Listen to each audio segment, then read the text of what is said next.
Okay, hey, what's up? I thought I finally sit down and give my thoughts about Resident Evil 8 Village. So I beat it a couple days ago. Had some time to marinate on it. And, you know what I do is usually just get a score out of the way. So, I think it's a 8.8 out of 10. I don't think it's a 9. I don't think it's a 8.5. It's somewhere in the middle there. Um, Obviously, it's really early in the year, but definitely is my game of the year. I mean, it hasn't, it doesn't have much challenge or competition, especially since it's so early. I'm pretty sure next month Ratchet will probably jump over it, but for now, that's how I feel. I thought it was a great game. I thought it was really good. I mean, the environment they put around really did feel like Resident Evil 4, but not too much. I mean, there are some things that are a little on the nose. You're in a European country, remote area, um, and there's like these weird characters around there. They're trying to kill you, and you're trying to get someone back. So that's where it's similar. I thought it was really surprising. I'm gonna go into spoilers here. Obviously it's like the Dimitrescu, like she was the first person you kill. Like I actually I and the only I like that. I liked how Capcom didn't really spoil who was in this, who the bad guys were. You thought Dimitrescu was the bad guy the entire time. No, it's a different character, Mother Miranda, and I really liked it. I really liked that there are these four people you have to kill in order to get access to Mother Miranda, in order to get your daughter back. Um, I thought that was really cool. I liked it, and all four of them, you know, Benvenuto and the fish guy.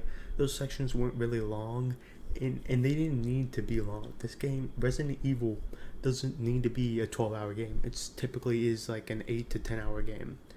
It doesn't need to be this really long thing. But I liked what they did in that Demetrescu's castle and Heisenberg's factory. They were supposed to be the long parts, and it really was good. Like Benvenuto was interesting too. It might have been the shortest thing, but it was really interesting. It was really creepy. Really reminded me of PT in a lot of ways. I think that's why that was there. It was supposed to be a PT-esque thing, which is a very quick area that is, kind of freaky. I mean, now, were there jump scares? Was this game scary? No. I'm not a person that gets scared easily, though.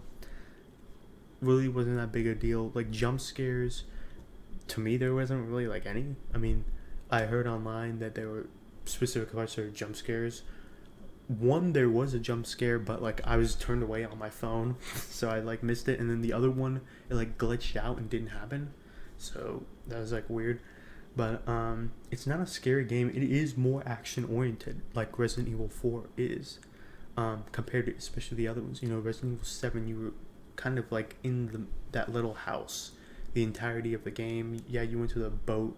I mean that ship later, but like you were in a confined space. In this area, in this game, there's a hub world. That village is like a little hub world that you kind of like come back to every so often. Stuff opens up. There's mini bosses that come in that you can kill. I thought it was really cool. Really, and it wasn't a big space. It doesn't need to be these giant open worlds in every single game to be an impactful game and environment. And I think that's what really struck me is like this game looks great. It looks amazing. Castle Dimitrescu looks great. It is really nice. The factory, like I really like is the setting. They really set the tone well, like in every way. Like Heisenberg's factory, I think really brought back that claustrophobic sense you get from 7. It's really tight. There's really not a lot to go around, and there are these really powerful enemies that come at you. I thought that was interesting. Demetrescu's castle really reminded me of the police station. There are these doors you have to open up, but you have to go to this place in order to get something. It's just a quicker segment than the police station where you basically spend all of Resident Evil 2 in. But I liked Benvenuto was kind of like that PT area, and then the fish guy. Honestly, the fish guy was the worst area in my opinion, but that's just because the other three were really good. The fish guy was kind of just like he's following you all the time, but he's not like following you like Mr. X. There are these set areas where he'll be, and you need to avoid him because he'll insta kill you until you get to an area where you can just kill him, and it's just a really quick area to kill him too. Um, no, I play everything on casual. That's just how I like to play it. I thought about going back and playing it because Capcom makes it very replayable. Like these games are fun to replay. Like I was watching my brother, do a speedrun, and it's short, guys. Like you can do this in under 3 hours very easily. This is a 2.5 hour game, and it doesn't. What was interesting is when you're playing it the first time, you don't feel like you can do it in under 3 hours, but you can. I think that's really what Capcom did. I mean, the combat's great. I mean, it's really good. It's not like probably those old, like I played remake. That like it felt old and the controls sucked. These controls are good. The shooting's great. Every encounter I thought was really nice. I mean, the boss battles were really cool.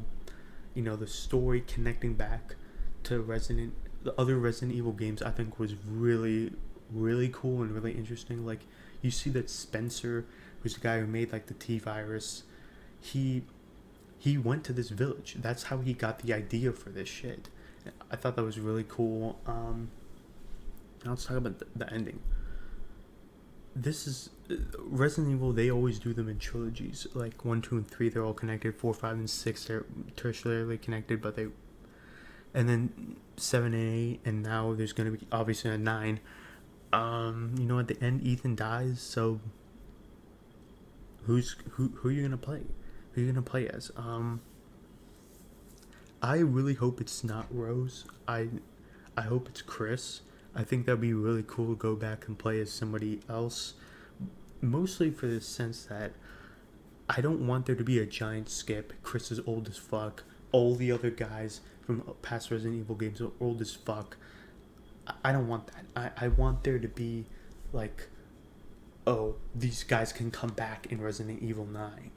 And then, maybe in 10 you play as Rose. But also the thing is with Rose is she's basically like a superhuman. That's not going to be fun to play as. That's going to be also weird to say like, oh, her powers don't work. Because clearly she's going to just yeet on people. And that's why she's helping, Chris out on these missions and shit. It's like, so that in the sense, that's why I want to play as Chris, because he's kind of a normal dude, even though he's supposed to be a super soldier badass. And they can do, there's clearly a direction they're going in, and that's with BSAA using these bioweapons as soldiers. I mean, that's what Chris can easily investigate because he was part of BSAA. And then you get to learn more about Chris's group. Like, you get to interact with these. There's a part in Resident Evil where you play as Chris, and he has his team, and they talking with each other and stuff like that. That'd be really cool to like get to know all those people there. Maybe you get to see Claire, Jill, and Leon in the next game. That would be really cool. Really bring it back to Resident Evil, like where it began. And what else I liked is Ethan Winters' development. He was really a quiet guy, but in 7, he really didn't give you any depth. He gave you a lot of depth in this game. I liked that a lot. He gave you more depth. He actually showed he was a character instead of just a giant tripod moving around in the game. So, just to recap, it's like the combat was good. I thought the story was good. I thought the boss encounters were good. I really like this game, and I really think people should play it. You don't have, and here's also the thing, you don't have to have played any of the other games. Maybe play 7, but the other games just give you that background. So yeah, I really like the game. So I want to get anyone else's thoughts, put it in the comments. I streamed it on my Twitch channel, twitch.tv/Joker. Check it out. Yeah, and I play new games. I play Rainbow Six. I play Final Fantasy. So yeah, just let me know what you guys thought